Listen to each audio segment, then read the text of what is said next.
Waalaikumsalam. Apa kabar semuanya? Alhamdulillah baik. Ya, alhamdulillah. Sebelum kita mulai pembelajaran, alangkah lebih baiknya kita membaca doa terlebih dahulu. Silakan. Ista'in ikra'u du'a. Intahas salaman. Assalamualaikum warahmatullahi wabarakatuh. Waalaikumsalam warahmatullahi wabarakatuh. Ya. Nah, saya absen terlebih dahulu ya. Madaman Huri, Hadir. Muhammad Eko, Hadir. Muhammad Sanusi, Izin Pak. mana? Acara keluarga. Awaludin, Izin. izin ya. Baik. Mudah-mudahan teman-teman kita yang tidak bisa mengikuti pembelajaran hari ini dimudahkan segala urusannya. Amin ya Allah. Nah, sebelum kita ke materi pembelajaran hari ini, saya ingin bertanya, di minggu lalu kita belajar tentang apa? Dakwah Nabi Muhammad di Madinah. Ya. Baik. Sekarang kita akan membahas tentang Khulafaur Rasyidin, ya.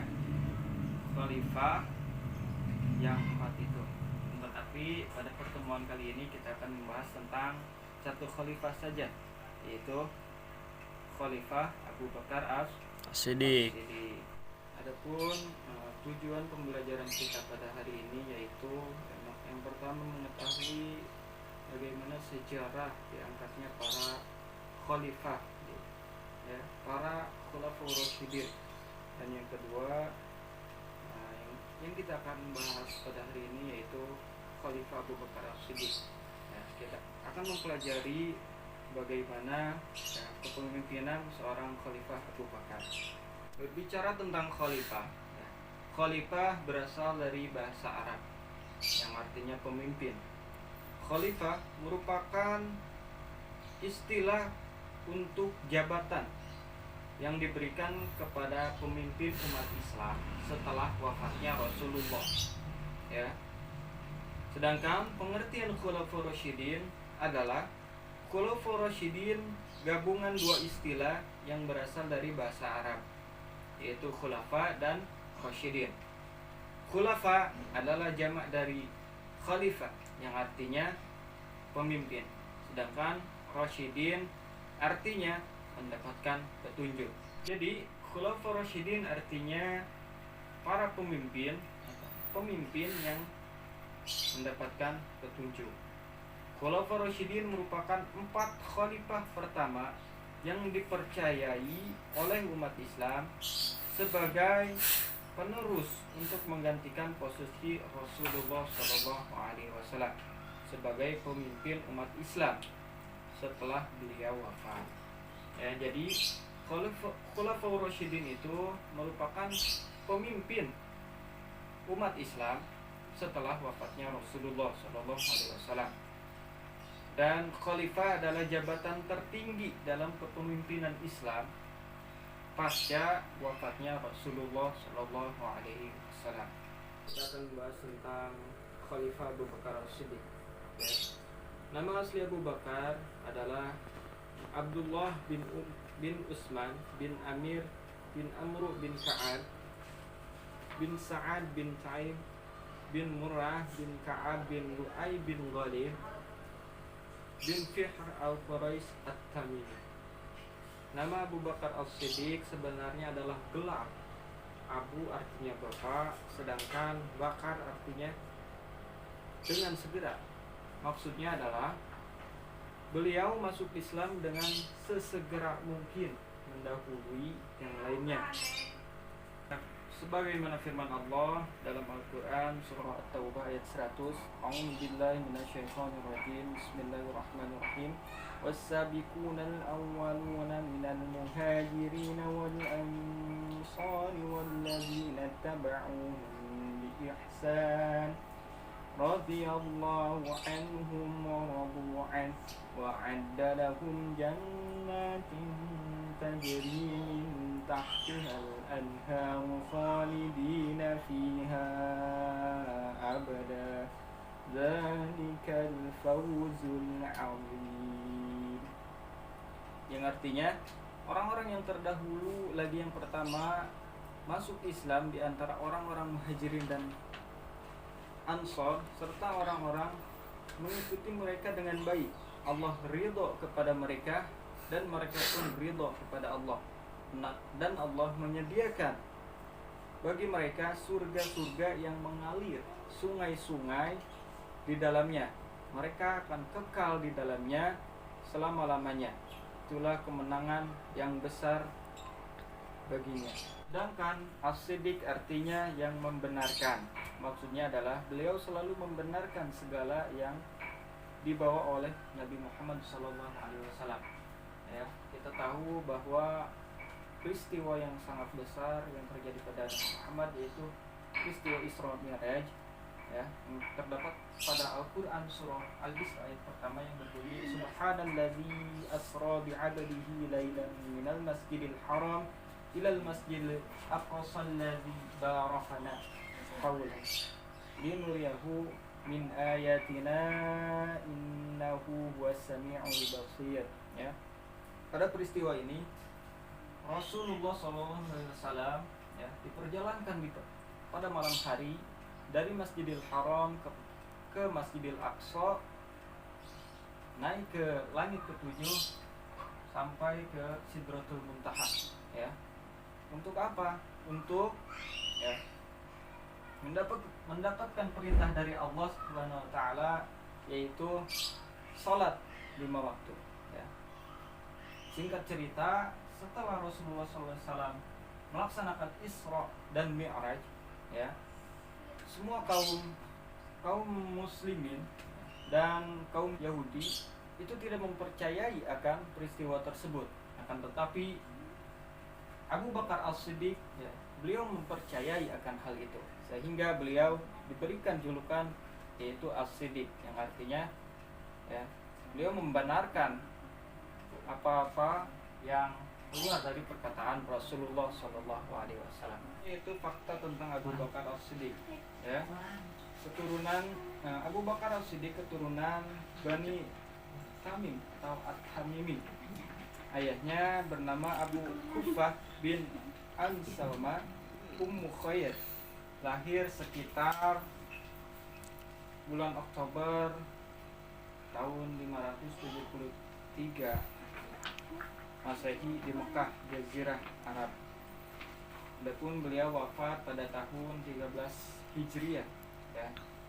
Beliau juga bersahabat dengan Rasulullah SAW sejak kecil, dan beliau merupakan as-sabiqun al-awwalun, yaitu orang yang pertama masuk agama Islam di kalangan orang dewasa. Baik, selanjutnya kita akan membahas bagaimana Abu Bakar bisa menjadi seorang khalifah. Ya. Yang pertama yaitu berkumpul di Sakifah Bani Sa'adah. Ya. Kaum Muslim di Madinah berkumpul di Sakifah Bani Sa'idah untuk mendiskusikan perihal siapa yang akan menjadi pemimpin setelah wafatnya Rasulullah SAW. Dan di sana sempat terjadi perdebatan antara kaum Muhajirin dan kaum Ansor karena berbeda pendapat. Ya. Yang kedua, perbedaan pendapat antara kaum Muhajirin dan kaum Ansor. Yang pertama, pendapat kaum Muhajirin. Kaum Muhajirin merasa lebih pantas menggantikan posisi khalifah, ya, setelah wafatnya Rasul karena lebih dahulu dan lebih lama berjuang bersama Rasulullah SAW dalam menegakkan agama Allah Subhanahu wa Ta'ala. Selanjutnya yaitu pendapat dari kaum Ansor. Ya. Jadi kaum Ansor merasa lebih pantas menggantikan posisi khalifah karena telah banyak membantu Rasulullah SAW ketika dikejar dan ditindas oleh orang-orang kafir Quraisy. Dan yang ketiga itu Abu Bakar datang. Kaum Muhajirin mengutus pemuka suku Khazraj yang bernama Sa'ad bin diubah ya untuk menjadikan khalifah.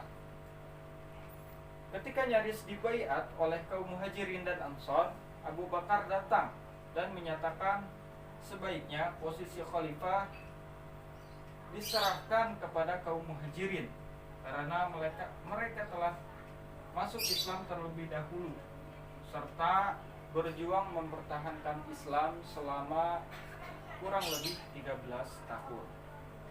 Dan yang keempat yaitu Abu Bakar As-Siddiq dibaiat. Mendengar usulan Abu Bakar, kaum Ansor tidak dapat membantah. Abu Bakar kemudian mencalonkan dua nama calon khalifah, yakni Abu Ubaidah bin Jarrah dan Umar bin Khattab. Namun kedua calon tersebut menolak. Tak ingin masalah tersebut semakin rumit, dengan suara lantang Umar membaiat Abu Bakar untuk menjadi khalifah. Kemudian baiatan tersebut diikuti oleh sahabat lain yang hadir di pertemuan tersebut. Dan keesokan harinya pembaiatan Abu Bakar dilakukan secara umum oleh umat muslim di Madinah. Ya, mungkin itu kronologis bagaimana Abu Bakar bisa diangkat menjadi seorang khalifah. Selanjutnya kita akan membahas prestasi besar yang diperoleh oleh Khalifah Abu Bakar As-Siddiq. Yaitu yang pertama, memberantas kemunculan orang-orang yang murtad, ya, memberantas orang-orang murtad. Dan yang kedua, beberapa orang enggan membayar zakat. Dan yang ketiga, munculnya nabi palsu. Prestasi yang pertama yaitu memberantas murtadin, ya, orang-orang yang murtad. Sepeninggalan Rasulullah SAW, beberapa umat Muslim kembali pada agama semulanya. Ya. Mereka beranggapan berhak melakukan sesuatu sekehendak mereka karena Rasulullah SAW telah tiada. Akibatnya muncul beberapa kaum murtadin, pemberontakan serta beberapa orang yang enggan berzakat. Kemudian Abu Bakar mengutus pasukan untuk menyelesaikan masalah tersebut. Prestasi yang kedua yaitu peran terhadap perilaku riddah. Ya. Abu Bakar radhiyallahu anhu menjadi khalifah hanya 2 tahun saja. Ya. Masa sesingkat itu habis untuk menyelesaikan persoalan dalam negeri, terutama tantangan yang disebabkan oleh suku-suku bangsa Arab yang tidak mau tunduk lagi kepada pemerintah Madinah sepeninggalan Rasulullah SAW. Mereka menganggap bahwa perjanjian yang dibuat dengan Rasulullah SAW dengan sendirinya batal setelah Nabi SAW wafat. Karena itu mereka menentang Abu Bakar. Karena sikap keras kepala dan penentangan mereka yang dapat membahayakan agama dan pemerintahan, Abu Bakar menyelesaikan persoalan ini dengan apa yang disebut perang Riddah, perang melawan kemurtadan. Khalid bin Walid adalah panglima yang banyak berjasa dalam perang Riddah ini. Ya. Dalam perang Riddah, peperangan tersebut adalah memerangi Musailamah al-Kadzab, ya, yaitu Musailamah si pembohong yang mengklaim dirinya sebagai nabi baru yang menggantikan Rasulullah SAW. Musailamah kemudian dikalahkan pada pertempuran oleh Khalid bin Walid. Apakah semuanya sudah paham tentang materi pada hari ini? Sudah. Atau masih ada yang ingin dipertanyakan oleh kalian? Tidak. Ada ya. Ya, apabila tidak, kita cukupkan pembelajaran kita hari ini tentang khalifah yang pertama yaitu Khalifah Abu Bakar As-Siddiq. Ya. Untuk pembahasan yang belum kita bahas, kita akan bahas di minggu depan. Kalian baca perdalam tentang pembahasan tersebut. Ya. Mungkin cukup sekian, kita tutup dengan doa kafaratul majelis. Subhanaka Allahumma wa bihamdika asyhadu an la ilaha illa anta astaghfiruka wa atubu ilaik. Mungkin cukup sekian. Allahul muwaffiq ila aqwamit thoriq. Wassalamualaikum warahmatullahi wabarakatuh.